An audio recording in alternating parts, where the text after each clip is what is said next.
Hello, and today we'll continue with Undefeated.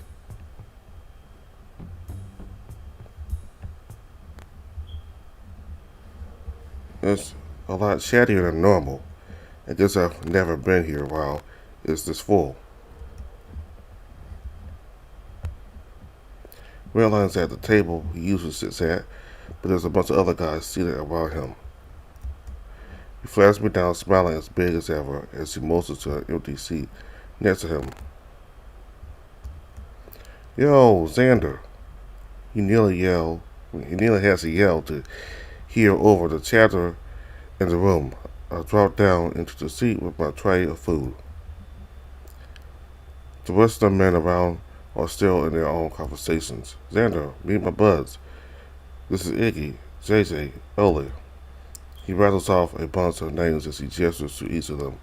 Some of them nod back in between bites of food. The others are still wrapped in their conversations. I recognized a few of them from the class earlier, actually. I think we're missing a few. Rick and Gabe on our vacation, right? Yeah, they saved enough time to hit the surface for a few weeks. Redline nods. Good for them, honestly. They were looking very, they were looking pretty worn down, especially at the gate towards ACL. The bastard that piped up nods. Kind of crowded today, huh? Hmm? Oh yeah, I guess so. It doesn't surprise me though. I guess we did come down at peak lunch hours. My nose go a little numb, but I take an awkward breath and look at Wetline. Hey, listen, Wetline.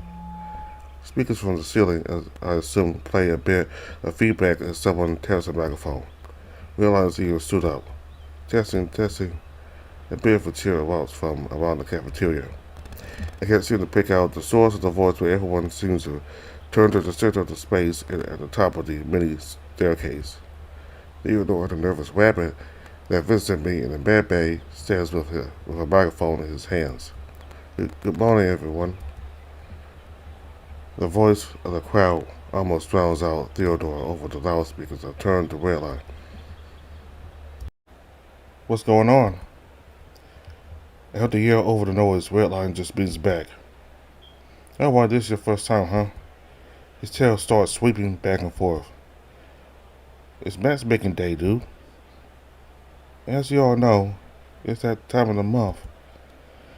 The typical little thing raises a shaky hand, holding an envelope.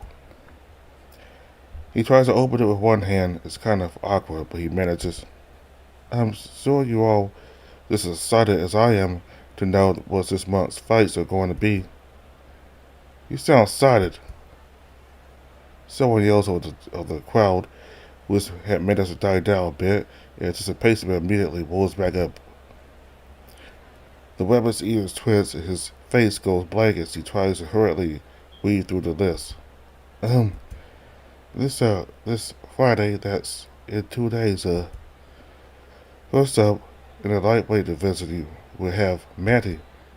As Theodore reads off the name and cheer erupts from one end of the cafeteria as a lean monkey rises from his seat. And he is up against Mickey. Mickey's name causes the men around me to cause an outroar as well. A lynx fellow seated across from me stands up as the rest of the table applauds. Redline's friends start pounding the table as Mickey makes his way up to Theodore where Matthew is already standing. The two stare each other down for a few seconds as the crowd cheers before shaking hands and making their way back to their seats. Mickey's welcome back to the table with a bunch of congratulations and pats on the back, while Theodore rattles off another name, followed by more cheering. Redline finishes chattering with Mickey, but then turns to me. Yeah, so basically once a month, Teddy goes up and lists off all the fights for the next month. That's not a lot of prep time to get ready for a fight. Redline shrugs. Since we're basically spending all our time down here training, we shouldn't need much time to do a fight camp or anything like that. He flexes a bicep, patting it tenderly. Bad boys are ready to go whenever they want to give me someone. They're just waiting to see if someone as short as you exists. His friend turns up and Redline laughs, jabbing him in the shoulder. Hey now, Xander's right here. I can feel my face get hot. I'm not that much shorter than him. Theodore's been talking a bit now, but the crowd's noise seemed to die down after the previous fighters returned to their seats. He clears his throat and tugs at his shirt collar.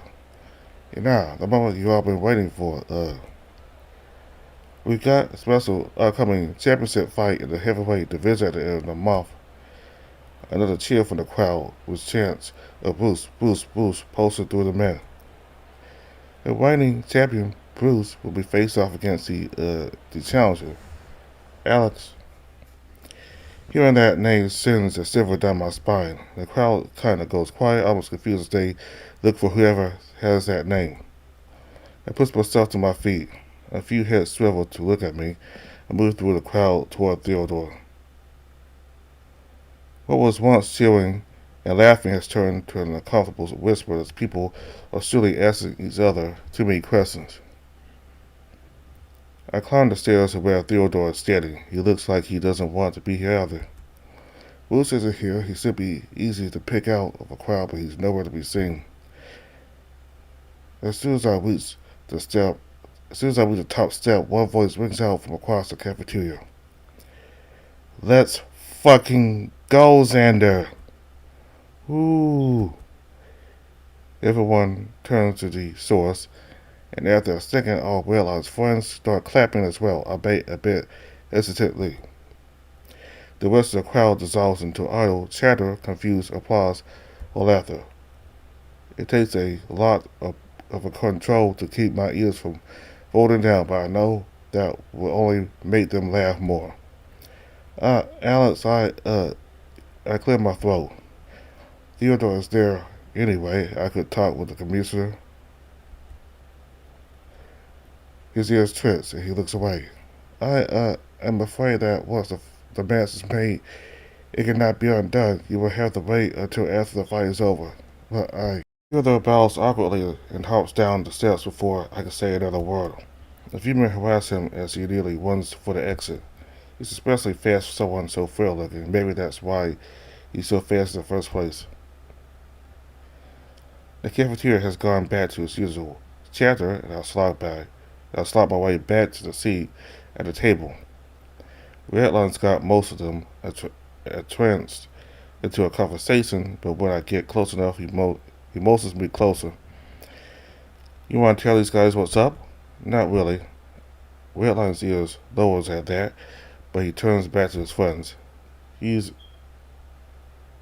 in some real fucked up contract. He has to keep fighting Bruce. He hasn't really told me the details. The rest of them echo each other's confusion. A few of them are badgering me with questions. I just want to eat my food, but they probably won't stop without an answer. Might as well get it over with. That's really all there is to it, honestly. The matchmaking system fucked up, and I can't get in touch with the commissioner to change it yet. To send a nervous shockwave through the group as they all ease back into their seats. Redline chimes in. Oh shit, really? That's not great. Not great. Nah. The commissioner hears. For the first time, they're all sort of quiet. Don't fuck with the commissioner, man. One of his friends speaks up, and the rest echo agreement. Yeah, I mean, they don't really know much about him, but there's a reason no one really talks to him. And that is, Redline swallows a bit of food and thinks. I mean, he's like our boss. Like, we don't really need to question it. We just do our job. But this feels like a special case where that might be a risk worth taking, I don't know. Or you can just fight Bruce, your call. The rest of the group laughs at that, but my heart only sinks to my stomach. I'm not really hungry anymore. A few weeks passed by relatively uneventful, aside from the dread of the next fight looming over me. Drayden tried getting in touch with me to reason more information, but I can't really talk to him.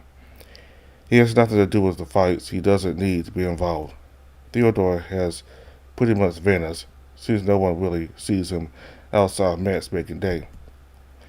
Not that he would have been any help either. He bolted when I tried Talking to him about it then, I don't think that would change now. I walk onto one side. My mattress feels a lot less comfortable these days. The seats are draped over my top half. I get really uncomfortable when my feet are too hot, which happens pretty frequently in this room. They set off the air conditioning at night sometimes. I can't really tell why or how often, but I'll sometimes wake up in a pool of sweat. Redline seems to have it figured out, though, with his box fan blowing colder, stale air onto his body. He says the sound of the fan helps him sleep. It's not too intrusive, and it keeps the air moving, so I can't really complain. Guy's position looks uncomfortable. His limbs are all contorted in wild positions to each their own, I guess. I click my phone to life. Breakfast doesn't start for another half hour. I sigh, might as well get out of bed. Waking up early has never been hard for me. Deers are light sleepers by nature, so everyone in my family will always wake up around sunrise. It helped for training too, once I started getting serious about it. After I moved out, though, waking up wasn't just natural, it was necessary. Those store sales didn't stop themselves, especially for how early my work opened, even if it meant unloading hundreds of pounds of hundreds of pounds of shit off a truck at hours unseen by God. Oh well, all that is now behind me. Maybe not the early mornings, but that's fine. I like waking up before everyone else. I get to have my alone time, and the silence treats me well. Well, silence ignoring Redline's fan. I slip a tank top on, and with my phone slid down my lounge pants pockets, I step out of the bedroom. It's hard to believe I've almost been here for a month already. 1 month since that elevator ride. 1 month since leaving it all behind. 1 month since Bruce. And now I get to do it again in a few days. My stomach hurts again. Maybe I should go somewhere to relax before breakfast opens up. It's been a while since I hit the immersion chamber. Maybe the beach will calm me down. The hall is as quiet as ever. I haven't been back here since Redline was showing me around. I pull out the door, locked. Redline must have used a passcode on that panel next to the door. Need a hand? Buggy's voice echoes from down the hall behind me. I was hoping to get some alone time, but if I had to be interrupted, I'm glad it's him. Yeah, door's stuck. Buggy nods, tapping in something on the keypad.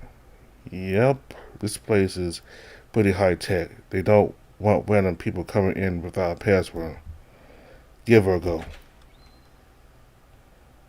Sure enough, the door opens. It's still nighttime in here, but it'll probably be someone soon.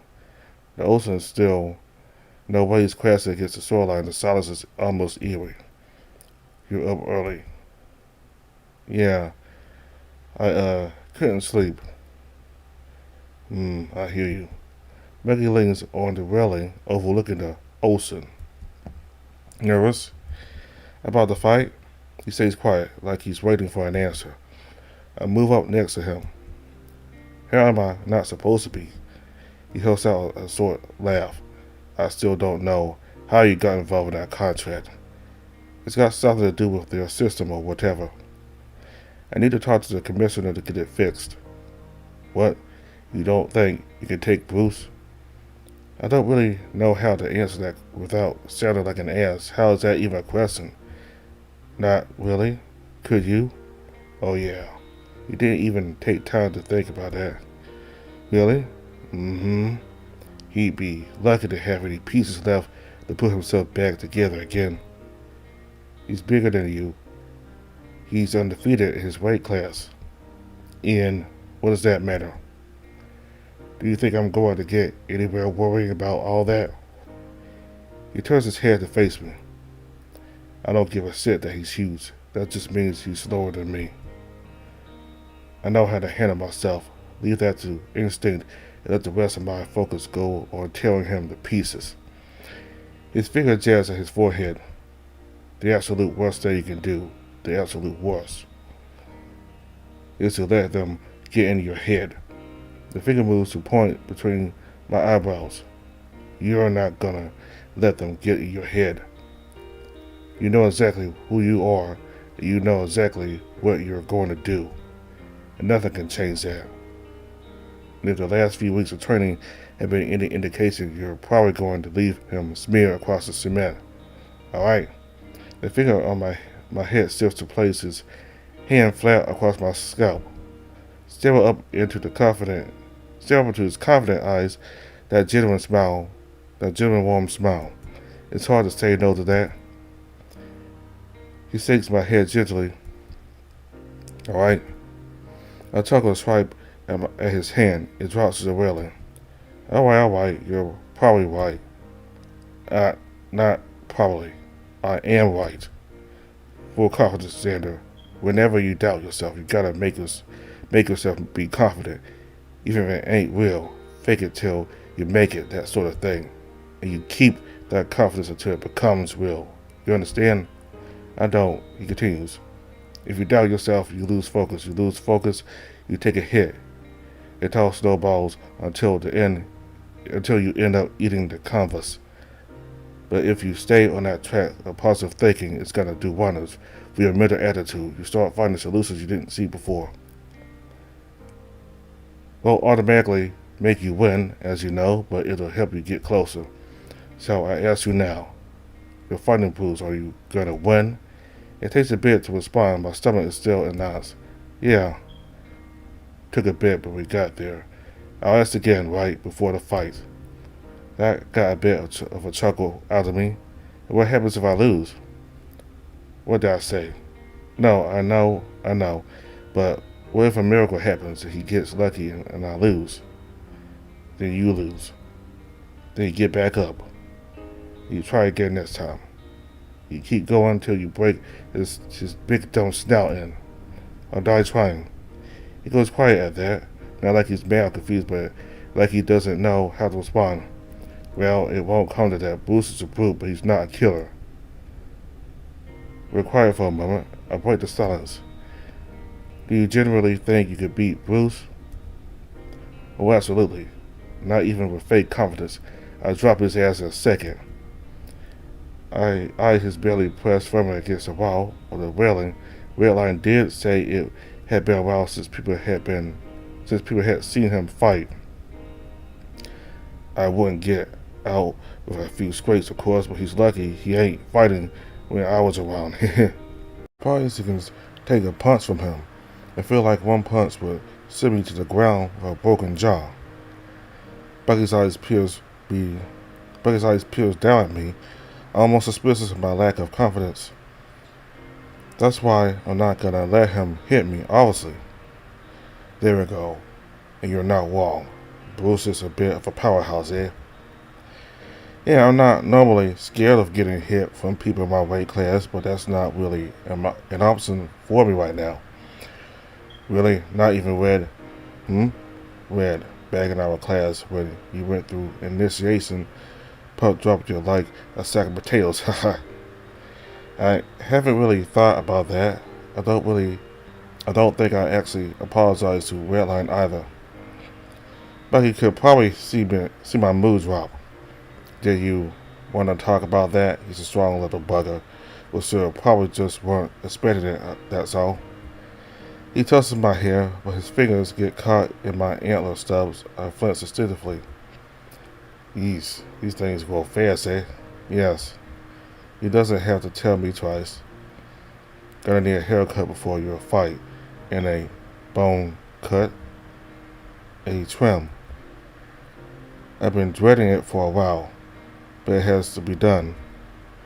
My fight's in a few days. I'll probably get it before breakfast. Good thinking. We got grappling today. Can't have you jabbing out the eyes of my boys. We're quiet for a little while, just listening to the water sway gently. So what brought you out here? He gives a contented sigh. I usually come out here for a run whenever I can't sleep. Something about the water just helps keep my mind at ease, you know. He pauses. Plus, running on sand gives you a better workout. Working on the treadmill is great and all, but it's good to get a change of scene, right? Keeps you sane.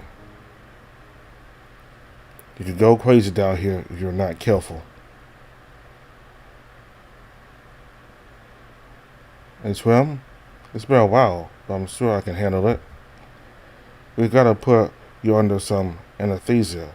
Do you eat breakfast? I sigh. Nope. Good. My stomach growls as he goes on to explain how the trim works. I'm sure it's all just standard procedure shit. I had to get my antlers trimmed every once in a while growing up, and even more often now that I'm fighting. It's not too big of a deal during the winter, but I need one at least once a month for most of the year. I could just let them grow out, but then I have to give up fighting. I don't know what I'd do with myself without that. Besides, I couldn't put on most of my shirts if I had antlers growing out every which way. I don't look good in a bottom up. The doctor's been rambling for a bit. I know the drill. Anesthesia injected to the scalp. Bone saw cuts are close as the doctor could get to the skin. Some of the fancier places topside have machines that do it a lot more efficiently, but those are expensive. The anesthesia alone costs more than most forecuts. Thankfully, the league pays for it down here, though I guess that's why you don't see deer in the league often. I agree to whatever the doctor is saying, and he lays me back into the chair.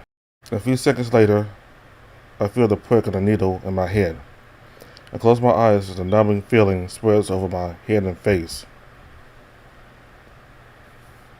Some time has passed.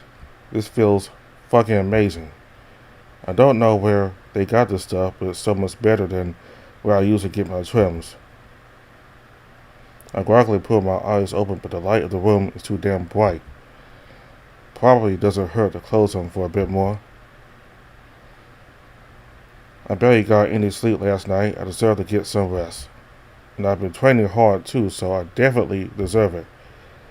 Even Bucky said so, I think, maybe.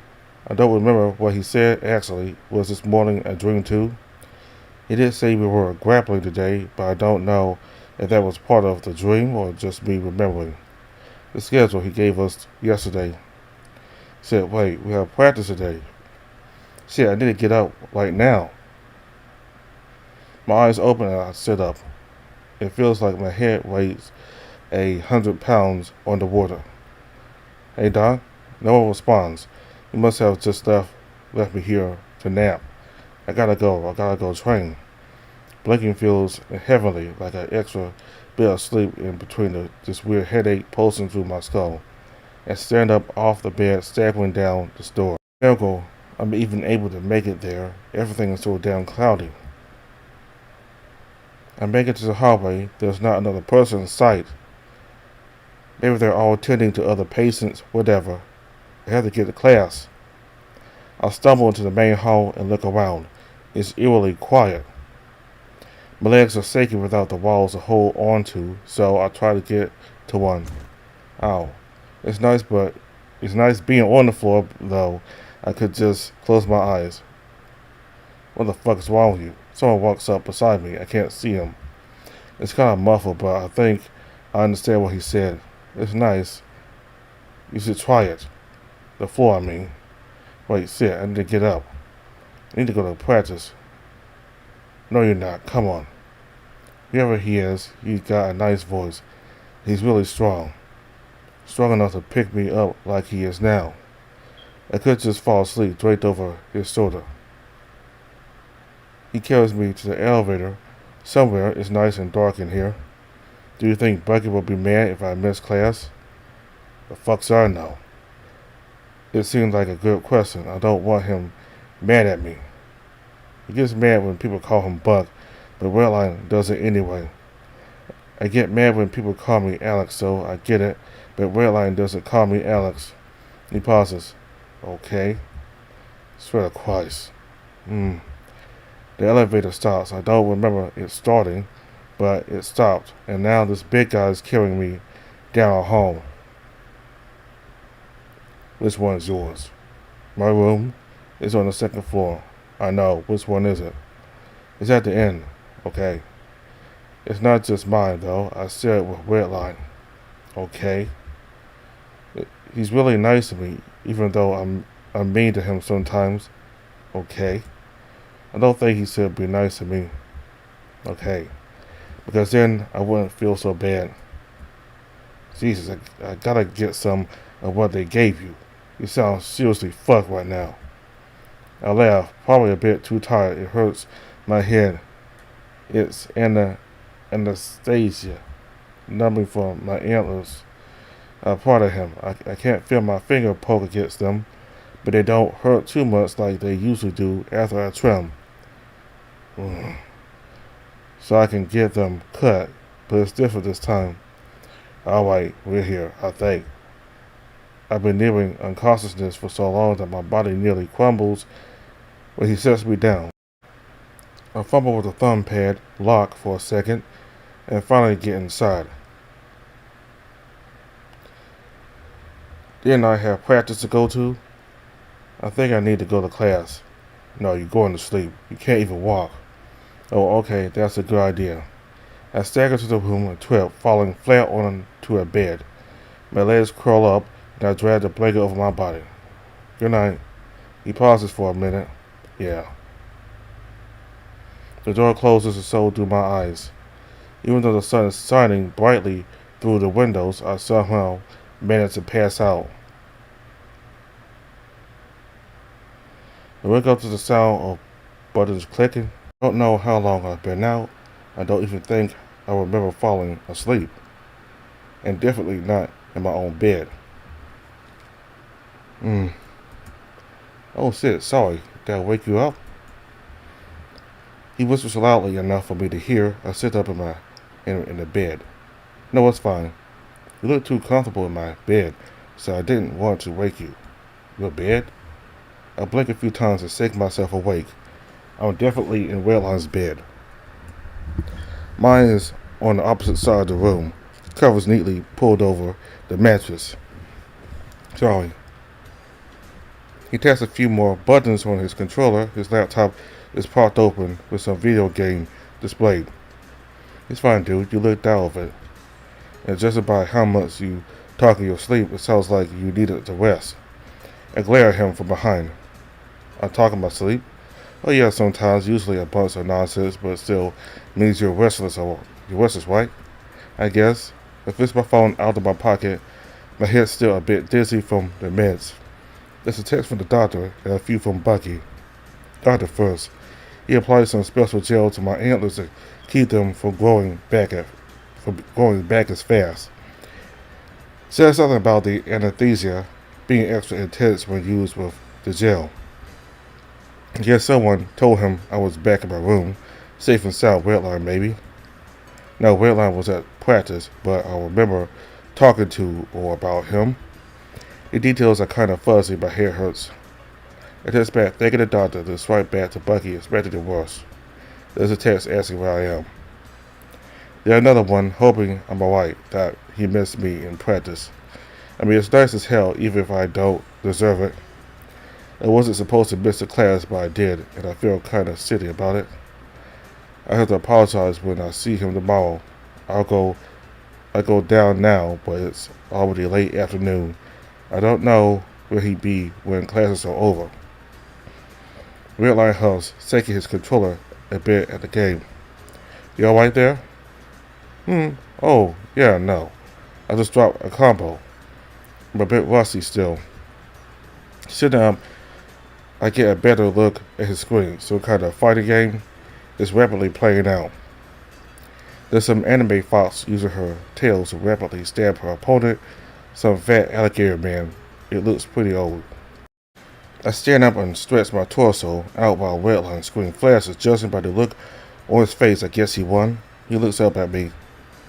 Wanna play? I got a second controller. I'm gonna go for a walk, actually. Oh, okay, well...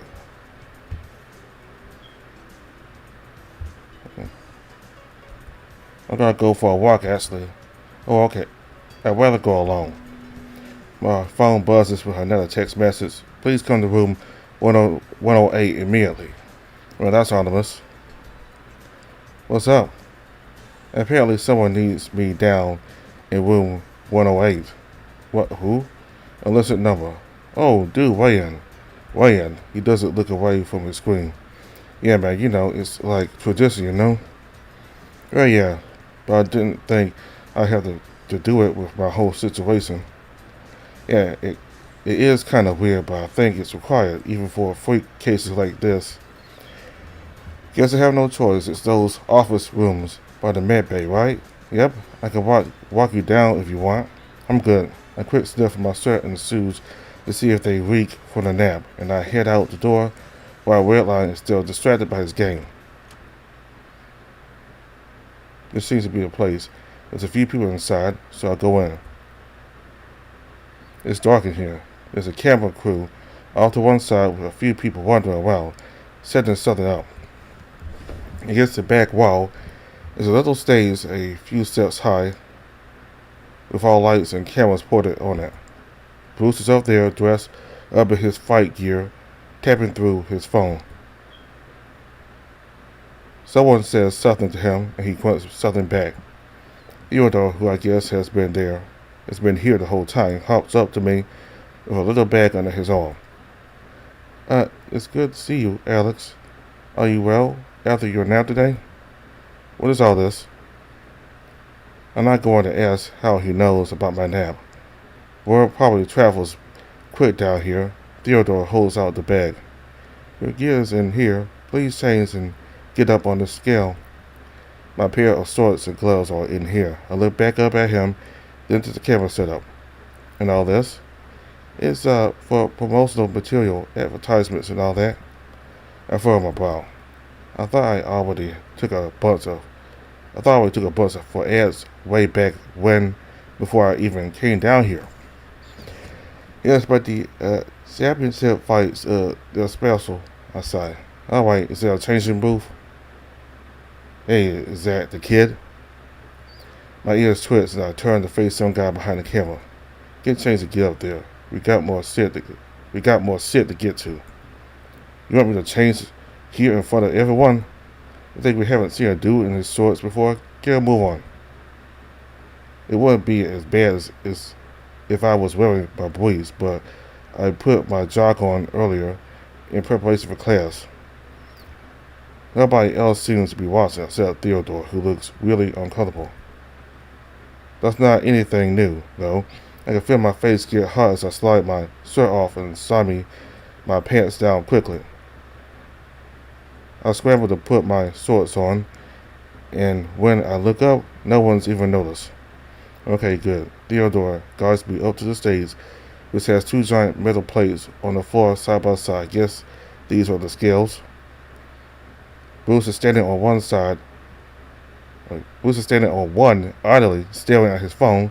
He turns his attention to me as I climb up the stairs and flashes a smile. Didn't think you actually saw it, what? We kinda thought you pussied out, right guys? He lets out a laugh, and a few of the folks, camera crew, laugh. We kinda thought you pussied out, right guys? He lets out a laugh, and a few of the We kinda thought you pussy out, right guys? He lets out a laugh, and a few of the camera folks' crew laughs along. I remain silent. Some people walk up to the front of the stage and fiddle a bit with a screen on the front. A display turns on at the back of the room, showing us what the cameras are recording. What, you got nothing to say? Nothing I say is gonna make you stop talking. A man behind a video camera pulls his head up. Who's Chelsea? I'm sure I can make you stop talking real quick, kid. You must think you're cute, challenging me again. What? Challenging you? That time. Yeah. Keep one in your mouth. Just don't say anything stupid. He lowers his voice, growling those last few words. Alright guys, hold still. Bruce is standing with one hand on his hip, the other arm pumping a bicep, chest proudly puffed out for the cameras. I just sort of stand there, seething. A few seconds pass by and the screens in front of our scales display a green check mark. Bruce flashes a grin and poses, flexing both biceps up by his head. At that moment, a bunch of digital cameras start clicking, capturing photos across the room. The guy behind the video camera clears his throat. He lifts his hair over the camera and glares at me. I guess he wants me to pose too. I copy Bruce's pose. This is your first time, kid. You never posed for the cameras before? No. Don't worry about it too much. I'll make sure there'll be nothing left to pose with after this Saturday. Alright, and turn the face off. The Darno turns to face me. I'm getting flashbacks to a month ago when we first met. His smile is a lot bigger this time around. He stands there for a minute while cameras click and take photos, simply glaring me down. Then he steps forward, bobbing me with his chest. I try to stand my ground, but he takes another step, and I'm forced to move backward. Kid. He towers over me, nearly blocking out the light behind him. You're fucking dead, little man. Something inside me boils over, and I slap my hands against his body. My gas circles around the room, and I see Bruce's expression go from happy to wildly jovial. Even I know putting hands on someone before the fight is a big no-no. I hop back, planting my foot awkwardly on one of the steps leading down from the stage. That seems to have been a good idea, as Bruce was reaching out to grab me as I moved. My footing is uneasy, though, and in a split second I slip, falling back onto my ass with a heavy thud. Whatever Bruce had to say about myself had been completely washed over by how loud he and the crew were laughing at me. Anyways, I had quickly simmered back down to pure embarrassment. Holy sick kid. You sure you don't want someone in your own weight class? He starts flexing again, pacing on the stage the cameras track him. Alex, are you? The others hop back to my side, trying to pull me up to my feet. He doesn't offer much resistance, but I manage to get back up. Are we done here? Can I go back to my room? The rabbit looks around. Seems the crew is packing up and putting things away, so making idle chat with Bruce. Yes, you can head back. Cool. He sounded like he had more to say, but I don't want to wait around to hear it. I grab the bag that has my clothes, now neatly folded inside, and stomp back up to my room. I march back inside, dropping face down onto my bed. Redline is still playing his game. He doesn't look away as I walk past. So, how'd it go? Sucked. I'm sorry to hear. Do you want me to go with you next time? How the hell would that help? No. I lay silent, rolling over to face the ceiling, listening to the sounds of Redline's video game. After a while, he closes the laptop. I gotta go grab dinner with the guys. You should come with. It'll be fun. Might hit up the pool later. Might swing by the beach for some drinks. I'll pass. There's a bit of a pause. Are you sure? It might help get your mind off things. Nah, go ahead. Well, if you say so, I'll save a seat for you, okay? I hear him shuffle around a bit before leaving. This all just feels like a bad dream, but if my sore ass is any proof, I'm wide awake. A fight's in 3 days. What am I supposed to do if I can't even move him? Buggy's voice rings in my head. Full confidence, Xander. Whenever you doubt yourself, you gotta make yourself be confident. Even if it ain't real, fake it till you make it. That sort of thing. And you keep that confidence until it becomes real. You understand? If you doubt yourself, you lose focus. You lose focus, you take a hit. It all snowballs until you end up eating the canvas. So, I'll ask you now. You're fighting Bruce. Are you gonna win? I breathe in for a heavy sigh. My chest quakes like I'm about to cry. I feel like I should cry, actually. My body doesn't seem to make it want to come, though. I have no choice but to get back up and fight. I have no choice. You all set? else I'll ever be. It's fight night. Can't say I'm exactly confident in what's about to happen, but there's no turning back now. In the hallway towards the immersion chamber, there's a few doors off to either side that branch off. Inside each is a sizable room with a few screens. Those are sitting in a staircase leading down. The staircase is reserved for fighters and some VIPs. Pretty much anyone the fighter allows to follow them down to prepare for the fight. Take the staircase down through a few hallways leading to an elevator that takes you down to the main arena. It can be a bit of a maze, but it helps isolate the fighters. Everyone else stays behind to watch the fight on the TVs. The doors to the staircase stay locked until the fight is over. There actually is an alternative entrance through the med bay, but they'd rather that be freed up for fighters that need it. Bucky and I went down early to avoid the rush, and hopefully to help calm my nerves. It's not really helping, but I guess it's better than getting heckled by the rest of the guys. His hands are massaging my shoulders as we stand in front of the elevator, waiting for the attendant to take me down. You gotta do great. He's practically whispering in my ear. I think he can tell how nervous I am. At least my second arms are giving it away. You know the plan? Yes. We spent the last few days figuring out an effective strategy for handling Bruce. It worked in practice, at least on the guys available to us in my class, but still.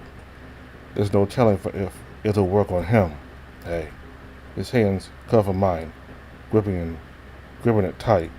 He kneels down, staring into my eyes. For your sake, listen to me, Xander. Even if this doesn't work out, we'll find a way. He's speaking softly, tenderly, the low timbre resonating up through my arm into my chest. And if it gets too dangerous out there, tap out. I take a second breath. It's hard to look him in the eye. We can't train you up to beat this if you let yourself get broken too badly, okay? Obviously, you won't get beat, right? He claps my shoulder and smiles warmly. Bruce plays by the rules, but sometimes he can get a little careless. If it gets too scary, or if you feel like you're in serious danger, tap out. We'll recoup and find another way, alright? I never liked tapping out. Not that I needed to often, but even still, it always just felt like quitting. With no referee down here to facilitate the fight, it's up to the fighters to determine when a fight is done. Bruce certainly isn't going to stop until I'm incapacitated, so I'm the only judge of how much I can take. But how much is enough? If I'm still conscious, does that mean I should keep fighting?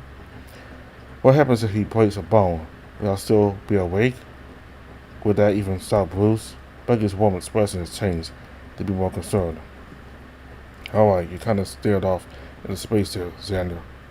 I sink myself back into it and nod. Understood, I'll do my best. That's all anyone can ask of you. Bucky hugs me. He's warm, his body is soft. We stay like this for a moment. I don't feel as shaky anymore. The elevator dings and the doors start to part. Bucky stands back up and steps before me. You're gonna do great. I step onto the elevator next to the attendant. Knock on dead, Xander. Well, not.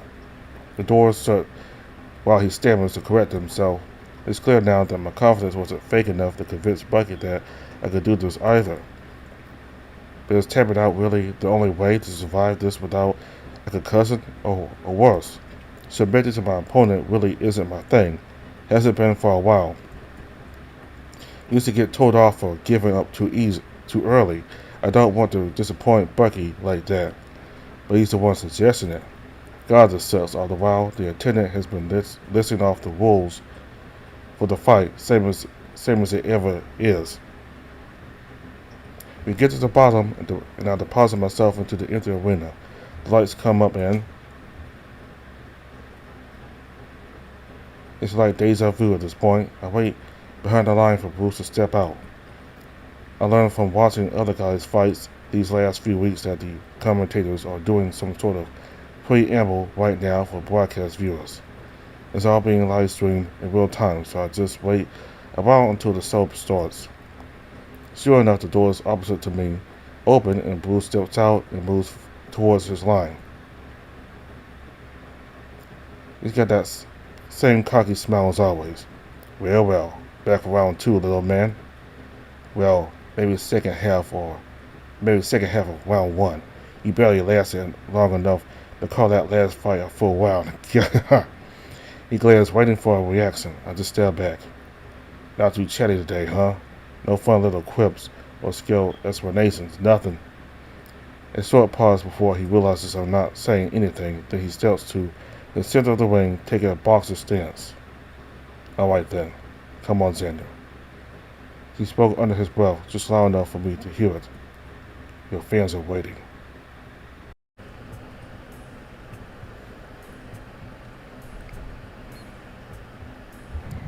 Okay, so we're about to fight Bruce in another match, and